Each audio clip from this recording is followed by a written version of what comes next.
Madam, ही Naik कंस्ट्रक्शनची file आहे. आपल्या इथे त्यांना सिमेंटच्या फॅक्टरीसाठी जागेची रेखी करायची आणि ही डील आपल्यासाठी खूप फायद्याची. या प्लॅनची सगळी माहिती या फाईलमध्ये. तुम्ही वाचली ना ही फाईल? हो मॅडम. मॅडम, आपल्यासाठी आणि आपल्या भागातील सर्व जनतेसाठी हा प्लॅन इथे होणे फार गरजेचं आहे मॅडम. परंतु हा दुसरीकडे जाण्याआधी त्यासाठी आपल्याला. ठीक आहे, बोलवा त्यांना मीटिंगला. ठीक मॅम. हॅलो, हां, पाठव त्यांना आत. या तुम्ही त्यांच्याशी बोलून घ्या संपत, आणि मीटिंग कधी ठरते ते कळवा मला. ठीक आहे मॅडम, येतो.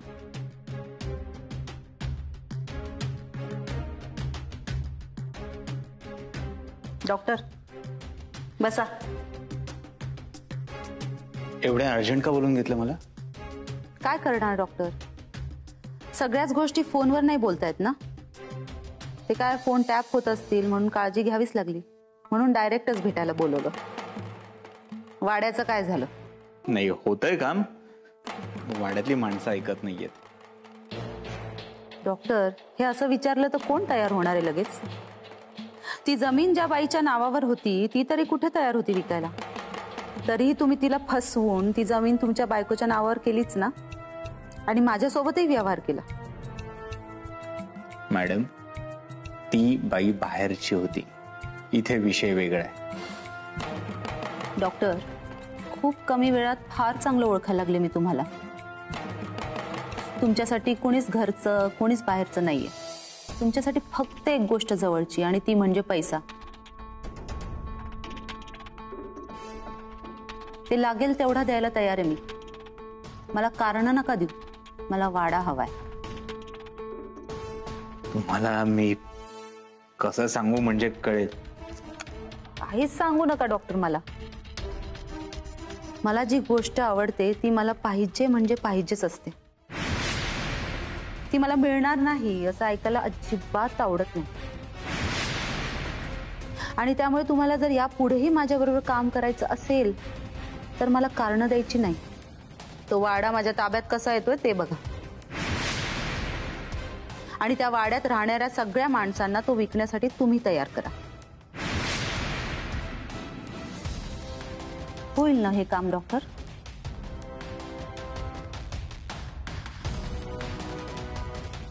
ठीक आहे, लवकरच वाडा तुमच्या नावावर असेल. आता कसे तुम्ही माझ्यासोबत काम करणारे डॉक्टर शोभतात. येतो. या. हॅलो, पाठवा त्यांना.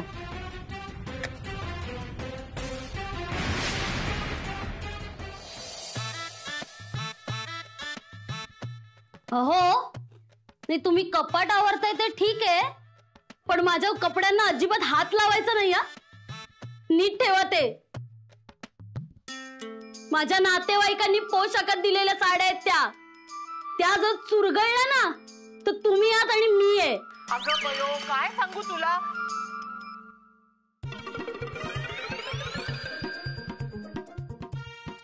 काय माणूस आहे हा, उत्तरच देत नाहीये. काय करावं या माणसाचं काय माहिती. साहेब साहेब साहेब कुठे गेले? ते कपाट आवरतात. कपाट आवडतायत अजून? अहो, गाडी निघायची वेळ झाली. कुठे जाताय? तुम्हाला माहित नाही? साहेब आणि मी मुंबईला निघालोय.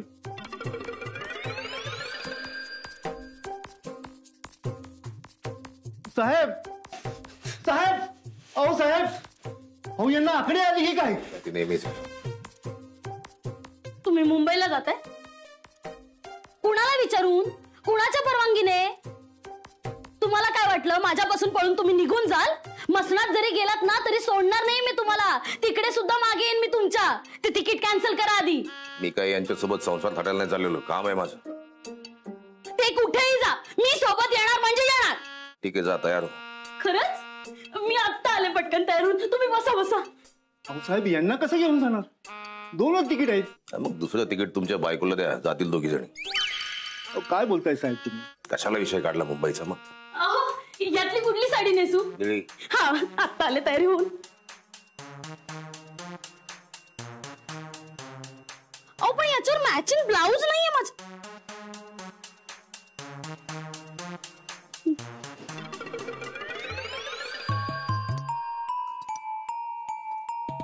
काय ठेवलंय ह्या वाड्यात तवा इथं म्हणते इकूनच टाकावा, तेवढंच पैसे तरी येत्याल आणि आयुष्यभर मस्त पैकी बसून खाऊ. त्यासनी हॉटेलसाठी थोडं पैसे देऊ, मग तर काय मजाच.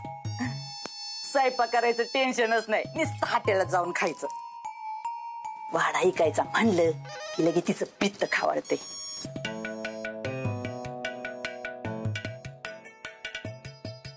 बंधू आत्या 2-1 लाख रुपये तरी मिळतील. काय एवढ्या मोठ्या वाड्याची फुकूस तर 1-2 लाख? वाड्याचं नाही म्हणत मी, हा वाडा जर पाडला तर याची जी माती राहील ना त्याचे 2-1 लाख रुपये तेवढेच पाहिजेत ना तुम्हाला? कोण म्हणलं? अहो मी तो करोडची स्वप्न बघते, करोडची. तुमचं स्वप्न पूर्ण होणार ना, मी पूर्ण करणार. पण तुमच्या घरातले ऐकतच नाहीये. फक्त तुम्हाला माझं म्हणणं कळलंय. तुम्हाला सांगू का डॉक्टर, अहो मी बिलही घरच्यांच्या मागे लागले, हा वाडा इकून टाका, वाडा इकून टाका. पण माझं कोणीच ऐकणं झालं. तुम्ही एवढं म्हणताय खरं? हा, तुमच्याकडे काही गिऱ्हाईक वगैरे काय? नाही ना. पण काय हो डॉक्टर, तुम्ही एवढं वाडा इका म्हणताय म्हणजे तुम्हाला नक्कीच गिऱ्हाईक गावलेलं दिसतंय. हा हा, नाही आहे गिऱ्हाईक माझ्याकडे, चांगली मालदार पार्टी. हा, नाही म्हटलं तरी प्रत्येकी 2-2 तरी येतील. आता 2 लाखांनी काय व्हायचे तेव्हा? 2 कोटी म्हणतोय मी. काय 2 कोटी? बया डॉक्टर, तुम्ही माझी चेष्टा तर नाही ना करत? अहो तुमची का चेष्टा करेन मी? तुम्हाला काय वाटतं, डिंपल का तयार झाली असेल? अहो 2 कोटींमध्ये तुम्ही काय काय करू शकता विचार करा. मला फक्त चांगलं चुंगलं खायचं, नाट्टा पट्टा करायचा आणि आराम करायचा, आणि त्याच्यासाठी 2 कोटी लय झालं. डॉक्टर तुम्ही लगे वाडा इकून टाका आणि माझं मला पैसे देऊन टाका. नाही, तुमची एकट्याची संमती असून काय होत नाही हो, वाड्यातल्या लोकांची पण संमती पाहिजे ना. तुम्ही जर का वाड्यातल्या लोकांची मला संमती मिळून दिली ना तर तुम्हाला कमिशन म्हणून 20-25 लाख रुपये असे मिळतील. काय म्हणजे 2 कोटी आणि वर अजून 20-25 लाख कमिशन? डॉक्टर तुम्ही ना आता टेन्शनच घेऊ नका, या वाड्यातल्या माणसांचा विषय सोडा. हा वाडा कसा इकायचा हे मी बरोबर त्यांना सांगते आणि तयार करते. हा पण डॉक्टर, ते तुम्ही बोललेत ना 20-25 लाख ते कमिशन, ते नक्की देणार ना? एकदम कन्फर्म. चालतंय की, चाल येते मी, येते.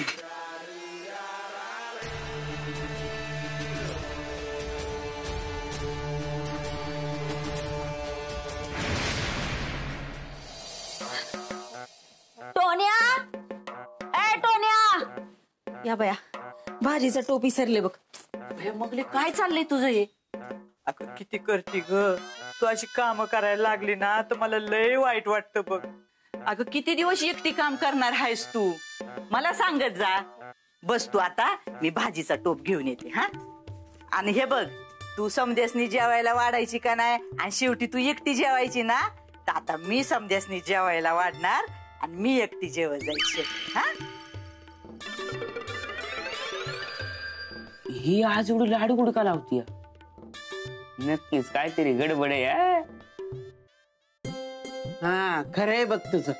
अगं आहे, आता तूच म्हणायची ना नुसतं बसून खाती बसून खाती, खायला कारण धरणीला भार, म्हणून मी आता काम करायला लागले. हा, वाईज मी पातेलं घेऊन येते. हा, टोन्या जरा बाहेर जाऊन सूर्य कुठल्या दिशेला उगवलाय बघून ये रे. आजे तुला सांगितलं ना मी, सूर्य तो ढगातो गावतो, आणि त्या दिशा मला काय माहित नाही. अरे शाळेत काय मास्तरची हजामत करायला जातोस का काय? हा, फुकट बापाचा पैसा वाया घालवते. आहे त्या टोन्याचं राहू दे बाजूला, चला जेवायला बसू आपण. बाबू ये बस जेवायला. आता मी समजाच वाढते. हा,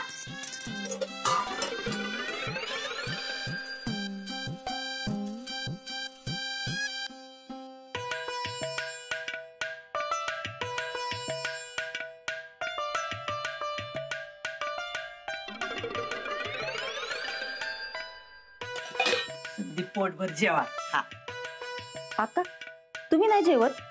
नाही, तुम्ही पहिलं जेवून घ्या, मी शेवट जेवी. मग तुला सांगू का, तुम्ही समधी पोटभर जेवलात ना की माझं पोट भरतंय बघ. काय रे बाबू, ठसका लागला? पाणी पाणी. अगं अक्का, तुझ्याकडनं आहे ना असं ऐकायची सवय नाही ना मला. अरे बाबू, मी बदलली या. मी ना आजपातूर फक्त माझा विचार करायची, पण आता मी इथून पुढे तुमच्या सगळ्यांचा विचार करणार आहे. आता तुम्ही किती केलं माझ्यासाठी, हा? आता माझ्या वेळ आली तुमच्यासाठी काहीतरी करायची. तुम्हाला ना लई करोडो रुपयात मला लोळवायचंय बघ.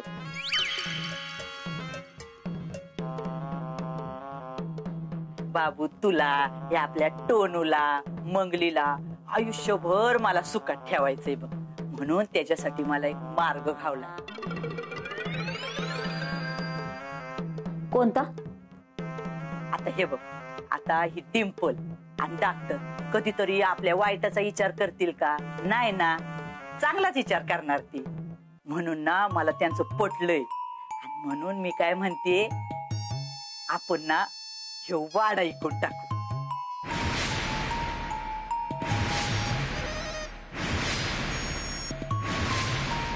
अगं तुला घातलं नेऊन डाबऱ्यात तुला, तरी म्हणलं आज एवढं प्रेम कसं होतं चाललंय ग.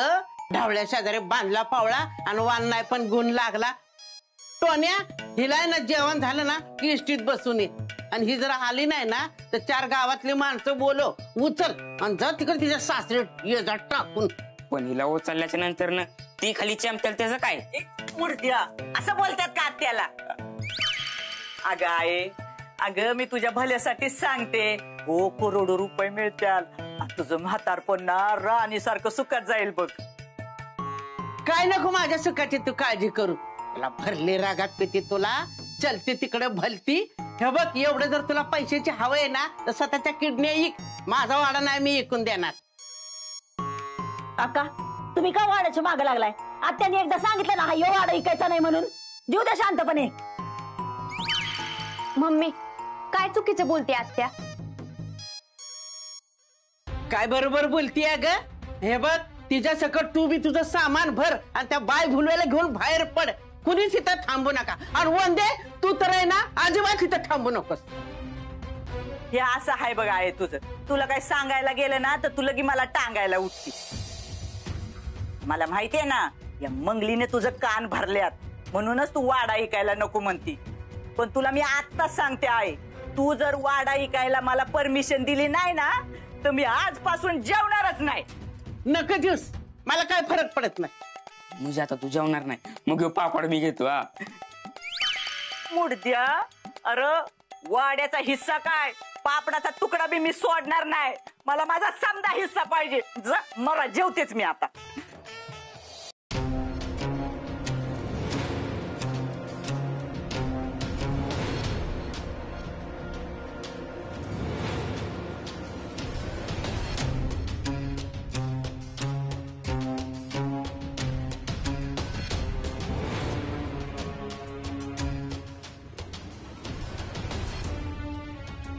बोला, काय मदत करू तुमची? हे ते आमचे डॉक्टर, या हॉस्पिटलचे संस्थापक. वारलेत का ते? खरं तर ह्या गोष्टीवरती विश्वासच बसत नाही. खूप चांगले होते आमचे डॉक्टर, पण एक दिवस अचानक या हॉस्पिटल मधून गायब झाले. कुठे गेले, का गेले, काहीच कळलं नाही.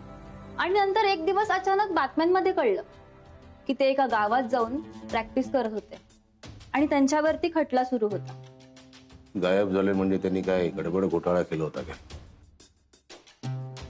अहो नाही, हे असलं काय बोलताय तुम्ही?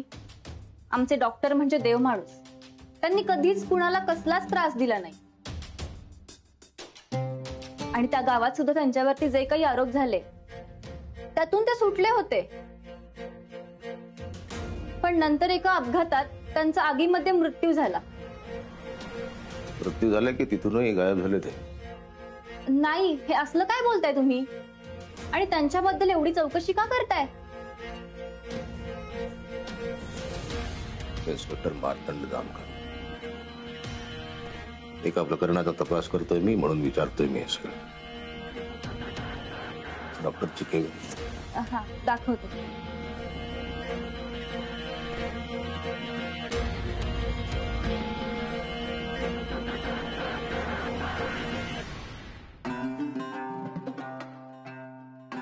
ही त्यांची केबिन. इथे कोणी दुसरं बसत नाही का?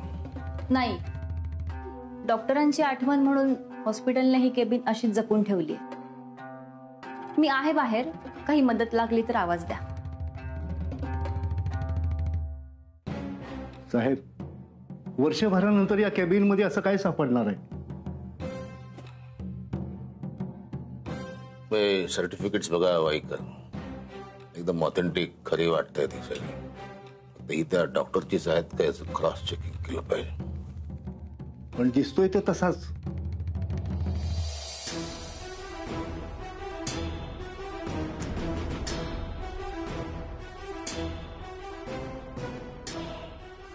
काय माहिती हवी आहे तुम्हाला अजित बद्दल? आमचं प्रेम होतं एकमेकांवर, लग्नही ठरलं होतं. ठरलं होतं? का नाही केलं? का लग्नाआधीच गेला तो पळून? नाही, ऍक्च्युली मला पुढील शिक्षणासाठी चांगली संधी मिळाली होती, पण त्यासाठी मला भारताबाहेर जावं लागणार होतं, म्हणजे परदेशात. आणि परदेशात जाण्याआधी मला अजित सोबत बराच वेळ घालवायचा होता, पण तो मात्र झपाटल्यासारखं काम करत होता. हे इथंच त्याने त्याचं क्लिनिक सेट केलं होतं. तो फार कमी वेळात त्याने असंख्य माणसं जोडली होती, आणि बघता बघता त्याचं हे क्लिनिक हॉस्पिटलमध्ये कधी बदललं हे त्याचं त्यालाच कळलं नाही, एवढं झपाटून तो काम करत होता.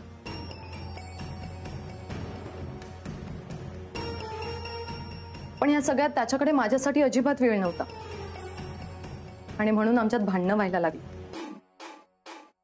आणि मग त्याच रागाने मी परदेशात निघून गेले. मग नंतर तुमच्यामध्ये काही संपर्क, म्हणजे हा दवाखाना सोडताना त्यांनी तुम्हाला काही फोन वगैरे?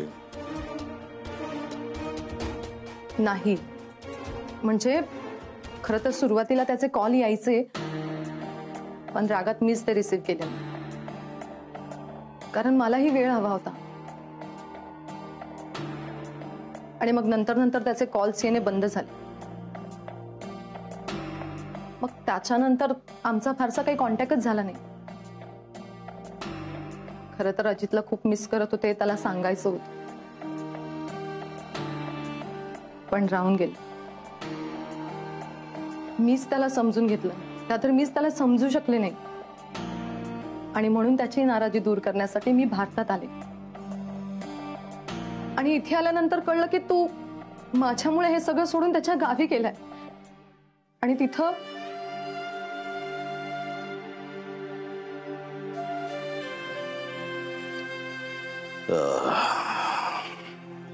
त्याला ओळखत?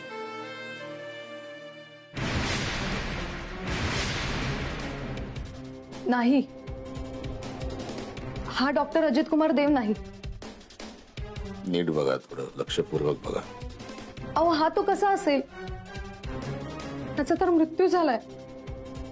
आणि हाच जर अजित असेल तर मी परत आले हे कळल्यानंतर तो मला भेटायला आला असता, पण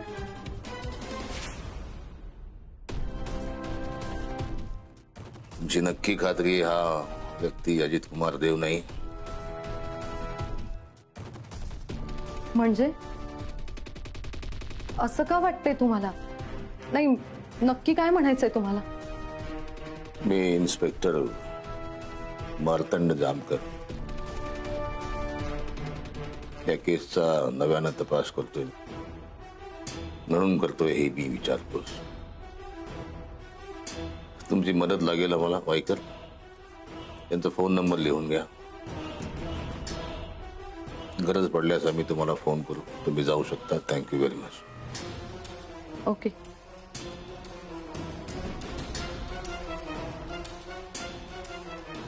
साहेब या म्हणतायत की फोटो मधला माणूस आहे तो अजित कुमार देव नाही. मग हा आहे कोण? हा देवी सिंग आहे. अजित कुमार आणि नटवर सिंगचं नाव घेऊन वावरतोय तो ते आहे.